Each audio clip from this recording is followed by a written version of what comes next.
जी अस्सलाम वालेकुम रहमतुल्लाहि व बरकातुहू। एक तरफ ये खबर सामने आ रही है और बड़ी खबर सामने आ रही है कि अमरीकी दबाव ने काम दिखा दिया और इसराइल और हिजबुल्लाह जंग बंदी पर राजी हो गए हैं। बड़ी खबर है, बड़ी पेशरफ्त है कि अमरीकी दबाव ने इसराइल को मजबूर कर दिया कि वो हिजबुल्लाह के साथ जंग बंदी करे, लबनान पर अपनी जारहियत रोके। और दूसरी तरफ ये बड़ी खबर सामने आई है और बड़ी पेशरफ्त हुई है कि अमरीका और ईरान अगले 2-3 दिनों में आमने सामने बैठ रहे हैं मुज़ाकरात के लिए, बातचीत के लिए। और ये तो आपको मालूम पड़ चुका है, आप पढ़ चुके होंगे, सुन चुके होंगे कि अमरीका और ईरान ने जिस मफाहमती याददाश्त पर दस्तखत किए थे, उस मफाहमती याददाश्त के मुताबिक अब 60 दिन शुरू हो चुके हैं। वो 60 दिन जिनमें अमरीका और ईरान ने मिलकर सब मामलात हल करने हैं और फिर एक हतमी मुआहदा करना है। अब सवाल ये भी पैदा होता है कि क्या इसराइल वाकई अपनी जारहियत रोक देगा, लबनान पर मजीद हमले नहीं करेगा, अमन मुआहदे को सबोताज नहीं करेगा? और सवाल ये भी पैदा होता है कि क्या 60 दिनों में अमरीका और ईरान आमने सामने बैठकर सारे मामलात हल कर लेंगे? इन्हीं दो सवालों पर आज बात करनी है। लेकिन इन दो सवालों पर बात करने से पहले ये बताता चलूँ कि शहबाज हुकूमत ने पेट्रोलियम की कीमतों में कमी की है। 74 रुपये फ़ी लीटर पेट्रोल कम हुआ है और 67 रुपये फ़ी लीटर डीजल कम हुआ है। अब आपको पेट्रोल 299 रुपये फ़ी लीटर मिलेगा और डीजल 311 रुपये फ़ी लीटर। और जो आलमी मार्केट में पेट्रोल की कीमत है तकरीबन $70-72 फ़ी बैरल मिल रहा है इस वक्त आलमी मार्केट में, उसके मुताबिक अभी भी पाकिस्तान में पेट्रोलियम की कीमतें ज़्यादा हैं, मतलब पेट्रोल और डीजल की कीमतें ज़्यादा हैं। अभी भी इन्हें और कम होना चाहिए, लेकिन ये भी गनीमत है कि इतना कम हुआ तो सही, वरना हमारे मुल्क में तो जो चीज़ें ऊपर एक बार चली जाएं फिर वो नीचे आने का नाम ही नहीं लेती। तो अब आपको पेट्रोल 299 रुपये फ़ी लीटर और डीजल 311 रुपये फ़ी लीटर मिला करेगा। और ये भी सुनते जाइए कि लाहौर हाई कोर्ट के रावलपिंडी बेंच ने चकवाल में CCD एहलकार की फायरिंग से शहीद होने वाली हानिया की तफ्तीश तहकीक, मतलब इस मामले को FIA के सुपुर्द किया है और FIA को कहा है कि वो कानून के मुताबिक कार्रवाई करे। जो होना था वो हो चुका, जो कुछ भी कर लें हानिया ने वापस नहीं आना, और यही सबसे बड़ा दुख है। CCD एहलकार ने मुजरमाना गफलत बरती और एक कीमती जान ज़ाया हुई। इसकी जितनी भी मजम्मत की जाए वो कम है। इस पर कल मज़ीद बात करूँगा। कुछ नई चीज़ें सामने आई हैं और कुछ CCD के हवाले से और चीज़ें भी हैं, उन पर कल बात करूँगा। लेकिन अब आता हूँ अपने असल मौजू पर। और एक तरफ जब ये खबर सामने आ रही है कि इसराइल और हिजबुल्लाह जंग बंदी पर राज़ी हो गए हैं, और दूसरी तरफ जब ये खबर सामने आ रही है कि अमेरिका और ईरान अगले 2-3 दिनों में मुज़ाकरात बातचीत के लिए आमने सामने बैठ रहे हैं, तो सवाल ये भी पैदा होता है कि क्या इसराइल अपनी जारहियत से बाज आ जाएगा? और सवाल ये भी पैदा होता है कि क्या ईरान और अमेरिका मिलकर सारे मामलात हल कर लेंगे?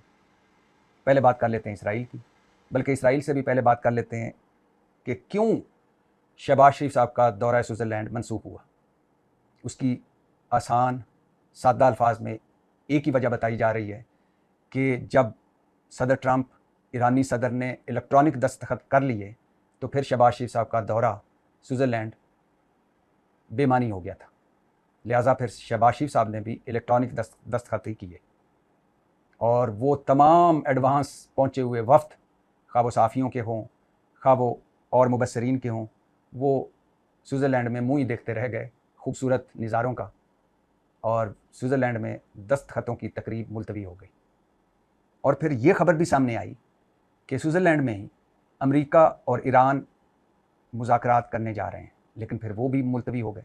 इसकी वजह जो बताई जा रही है वो ये है, एक वजह, पहली वजह कि ईरान को कुछ तहफ़्फ़ुज़ात थे यूरोप जाने पर।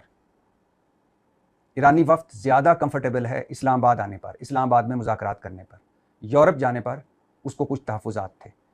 और दूसरी तरफ अमेरिका अभी तक उस ड्राफ्ट को हतमी शक्ल नहीं दे पाया जिस ड्राफ्ट को सामने रखकर उसने अगले 60 दिनों में ईरान के साथ बातचीत के लिए बैठना है, लिहाजा उसे भी वक्त चाहिए था।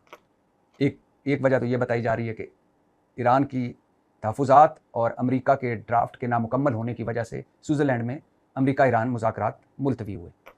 दूसरी वजह यह बताई जा रही है कि चूंकि इसराइली जहरीत लबनान पर जारी थी, तो ईरान ने अमेरिका को यह पैगाम पहुंचाया कि जब हम एक मफाहमती याददाश्त पर दस्तखत कर चुके हैं और इस मफाहमती याददाश्त में जो सरफहरिस्त पॉइंट है वो यही है कि लबनान समेत तमाम मुहाज़ों पर फौरी जंग बंदी, और इसराइल ये जंग बंदी नहीं कर रहा, मतलब वो लबनान पर मुसलसल हमले कर रहा है। और जब इस मफाहमती याददाश्त पर दस्तखत हो रहे थे तो उस वक्त भी इसराइल ने बैरूत पर हमला किया जिसमें 18 बेगुनाह मारे गए। तो जब तक इसराइल मुकम्मल जंग बंदी नहीं करता हम मुज़ाकरात नहीं करेंगे। तो इसके बाद फिर सदर ट्रंप और जेडी वैंस गरजे बरसे इसराइल पर, और फिर बिलाखिर अमरीकी दबाव पर इसराइल जंग बंदी पर राज़ी हो गया। और आपके ज़हनों में होगा कि ईरान की लाजवाल और बेमिसाल और यादगार मज़ाहमत की वजह से आज इसराइल पूरी दुनिया में अकेला है।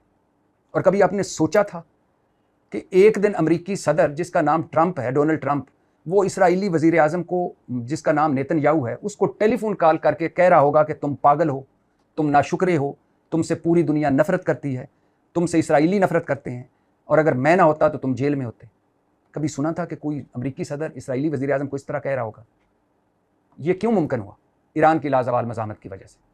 और पूरी दुनिया ने यह देखा कि वो ईरान जिसे हम हर बुराई की जड़ समझ रहे थे, वो ईरान तो मुज़ाकरात कर रहा है, बातचीत कर रहा है, और मुज़ाकरात और बातचीत से सारे मसले हल करना चाहता है। और वो इसराइल जो जाली जाली मासूम बना हुआ था, असल में सारे बुराइयों की जड़ तो वो है।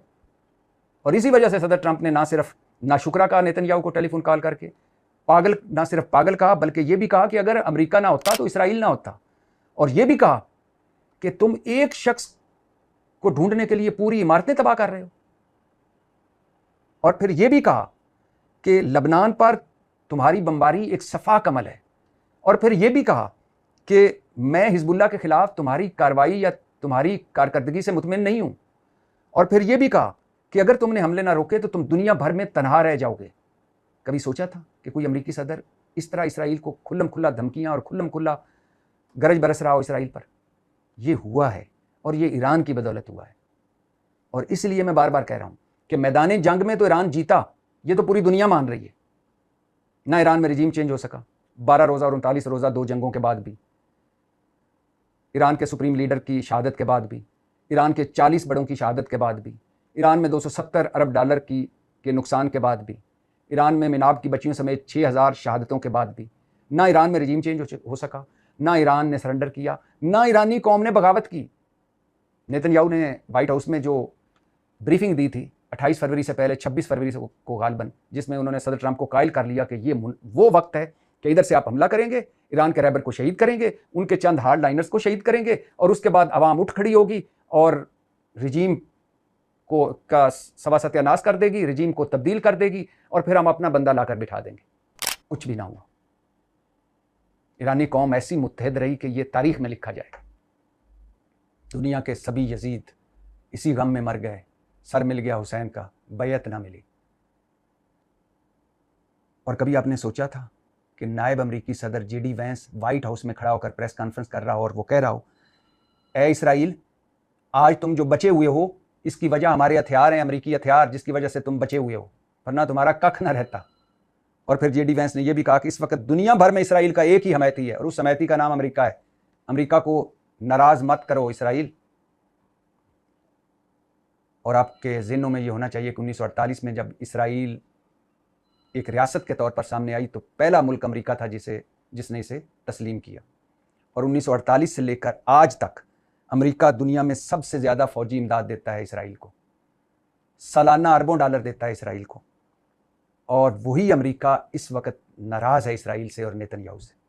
और ये अमेरिकी इंतज़ामिया या अमेरिकी हुकूमत की मैं बात नहीं कर रहा, पहली दफ़ा तारीख़ में ऐसा हुआ है कि अमेरिकी अवाम की अक्सरियत नेतन्याहू और इसराइल से नाराज़ हैं, गुस्से में हैं कि तुमने गाज़ा में क्या किया, तुमने ईरान में क्या किया। और पहली दफ़ा नेतन्याहू और इसराइल अकेले हैं पूरी दुनिया में।